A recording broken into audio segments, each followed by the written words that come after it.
नमस्कार मित्रांनो, आपलं सर्वांचं मनापासून मनापर्यंत स्वागत. तर मित्रांनो, आज रविवार असल्यामुळे आपण आज सुट्टी होती आणि सुट्टी असल्यामुळे सकाळ सकाळी गुड मॉर्निंग सगळ्यांना, सुप्रभात. तर मित्रांनो, आपण आज सकाळी सकाळी मस्त नाश्त्यासाठी उपीट बनवतोय. तर तुम्हाला दाखवतो, पर्यंत दाखवलं मी की आपण. आणि मित्रांनो बघा, हे गोवर्धन आहे, गोवर्धन तूप आहे, एकदम मस्त तूप आहे. तूप घेतलंय, तूप याच्यामध्ये कढईमध्ये टाकलंय. तूप टाकल्यानंतर बघा, हा गरा दाखवतो तुम्हाला की कशा प्रकारे लाल भाजलाय. हे बघा, व्यवस्थित झालाय. आता आपण हा एका ताटामध्ये काढून घेणार आहे आणि त्याची पुढची प्रोसेस कशी आहे हे तुम्हाला मी दाखवतो. तर हा व्हिडिओ कंटिन्यू बघा, जेणेकरून आपण घरी असल्यानंतर, घरी जर कोणी नसेल तर ते आपल्याला करता आलं पाहिजे, आपल्याला आपल्या नाश्त्यापूर्वी करता आलं पाहिजे. तर बघा,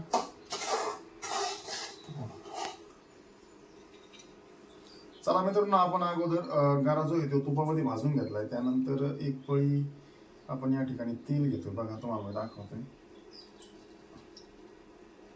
एक पळी तेल भरपूर झालंय, तर थोडस जास्त घेऊ अजून.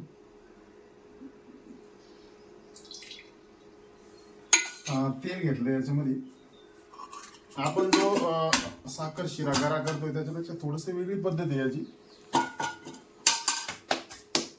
आपण तेल घेतलंय त्याच्यामध्ये, त्यानंतर तेल थोडस उकळी येऊन त्याला आपण,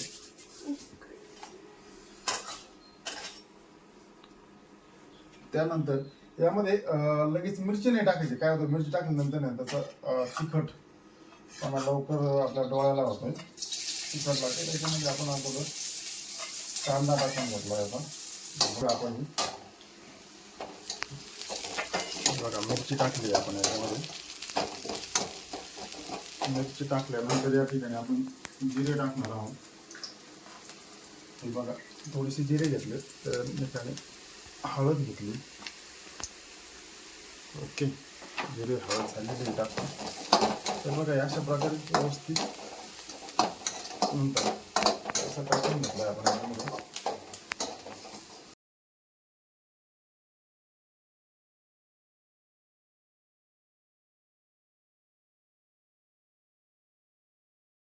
पाणी टाकणार आहोत. बघा, हे असं या ठिकाणी पाणी टाकलंय.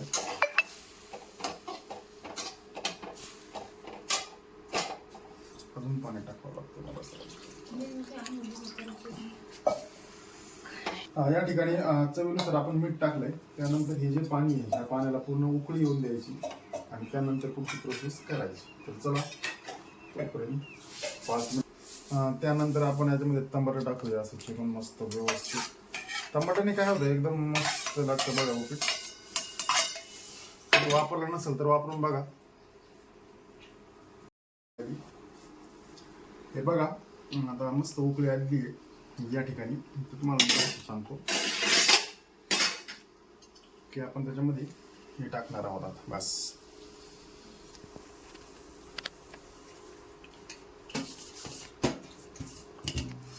याच्यामध्ये आपण जो भाजून घेतलेला गरा आहे तो टाकलाय. असं मस्त व्यवस्थित हलवून घ्यायचं.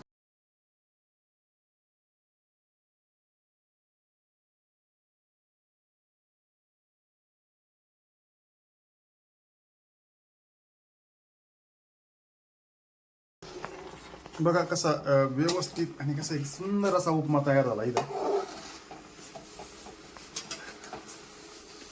जोपर्यंत ते आटत नाही तोपर्यंत ताट हातामध्ये ठेवायचं. म्हणजे काय होतं, ते जर उरलं तर अंगावर लागणार नाही.